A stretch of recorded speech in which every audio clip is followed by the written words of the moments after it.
अस्सलाम वालेकुम। इस वीडियो का ताल्लुक उस मिस इन्फॉर्मेशन से है जो कंबोडिया की तरफ से थाईलैंड के खिलाफ पूरी दुनिया में प्रोपेगेंडा किया जा रहा है और इसका ताल्लुक उस इन्फॉर्मेशन को शेयर करने से उसके बारे में क्लेरिफिकेशन पाकिस्तान की आवाम और दुनिया को बताने के लिए है कि एक्चुअल सिचुएशन क्या ऑन द ग्राउंड है। मेरा नाम है यूसुफ रिजवी। मैं Pakistan friends of Thailand association का प्रेसिडेंट हूँ। उसके अलावा मैं पाकिस्तान मुआय थाई एसोसिएशन का भी प्रेसिडेंट हूँ और वाइस चेयरमैन हूँ the travel agents association of Pakistan. इस पॉइंट ऑफ व्यू से पाकिस्तान और थाईलैंड एक बहुत करीबी रिलेशनशिप मेंटेन रखते हैं। थाउजेंड्स ऑफ पाकिस्तानीज पाकिस्तान से थाईलैंड के लिए ट्रैवल करते हैं अपनी फैमिलीज के साथ, बिजनेस के लिए, और पाकिस्तान और थाईलैंड के दरमियान बिलियंस ऑफ डॉलर्स का बिजनेस और कॉन्ट्रैक्ट्स और ट्रेड दोनों के दरमियान होता है। On the other hand Thailand से पाकिस्तान के अंदर हजारों लोग आते हैं जो बुद्धिस्ट साइट्स को विजिट करने के लिए पाकिस्तान में बेहतरीन और बहुत अच्छी एक्सपेंसिव और महंगी टूरिज्म लेकर आते हैं और वो ज़र मुबादला पाकिस्तान की मईशत में बहुत बड़ा इंपॉर्टेंट रोल प्ले करता है। तो इस हालात में जो पाकिस्तानी लोगों के ख्यालात में अगर कुछ डिसइंफॉर्मेशन आ रही है तो ये वीडियो का ताल्लुक उससे उसको क्लेरिफाई करने के लिए है। इस प्रोपेगेंडा को क्लियरली आइडेंटिफाई करने के लिए इसकी थोड़ी सी क्लेरिफिकेशन करना जरूरी है। पहले अंडरस्टैंड करना ये जरूरी है कि थाईलैंड की टूरिज्म का इससे कतई कोई इम्पैक्ट नहीं है। थाईलैंड बिल्कुल ओपन फॉर बिजनेस है। उसके अंदर जो एक्टिविटीज हैं, जो फैमिलीज के ट्रिप्स, हॉलिडे डेस्टिनेशंस, रिजॉर्ट्स, सब कंप्लीटली नॉर्मल है।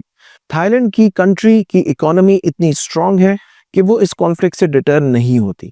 थाईलैंड और कैम्बोडिया का कॉन्फ्लिक्ट फरवरी 2025 में शुरू हुआ, जहां पर छोटे छोटे डेमोन्स्ट्रेशंस करके एरिया के अंदर इंस्टिगेशन की गई। एक बहुत होली साइट जो टेंपल था, वहां पे नेशनलिस्ट किस्म के प्रोसेशंस किए गए। उसके बाद वहां से एक बहुत इंपॉर्टेंट रिलिक जो उनकी सिंबल था उनकी फ्रेंडशिप का, उसको जलाया गया और उसके बाद डिप्लॉयमेंट ऑफ ट्रूप्स की गई बॉर्डर के ऊपर और आहिस्ता आहिस्ता इंटीग्रेट किया गया इस इशू को, जिसके बाद कैम्बोडिया ने माइंस लगा दी बॉर्डर के ऊपर और उससे कैजुअलिटीज हुई ऑफ द थाई आर्मी। अब इस बात को अंडरस्टैंड करना जरूरी है कि ये प्रोसेस यहां रुका नहीं। इसके बाद उन्होंने जब अटैक किया थाईलैंड के ऊपर, उसकी वजह से थाईलैंड के अंदर 15 लोगों की डेथ हुई, जिसमें एक 8 साल का बच्चा भी था। उसमें 35 लोग वुंडेड हुए और कम से कम 1.5 लाख लोगों को वहां से इवैक्यूएट कराना पड़ा।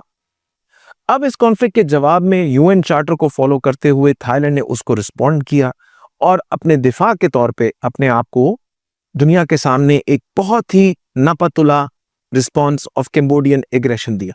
उसके बाद सीज फायर हो गया।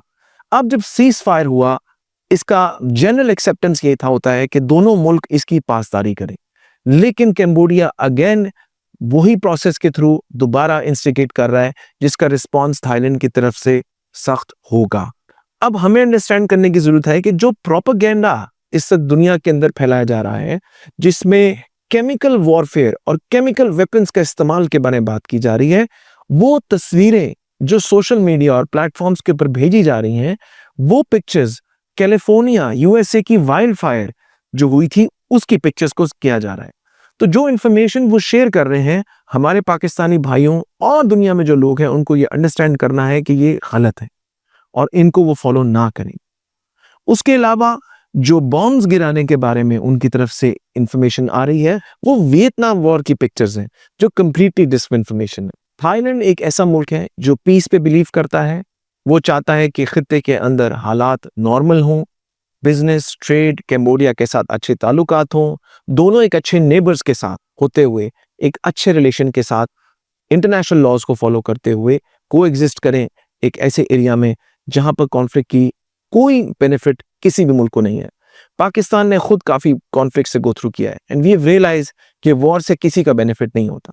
As a Pakistani and as a friend of Thailand, मैं चाहूंगा कि हम पाकिस्तान थाईलैंड की सपोर्ट करें और अर्ज करें कैम्बोडिया को कि वो एक पीसफुल सोल्यूशन के साथ इस मैटर को एमिकेबली रिजॉल्व करें, जिससे पूरे खित्ते के अंदर पीस और हार्मनी आए। पाकिस्तान जिंदाबाद, थाईलैंड जिंदाबाद।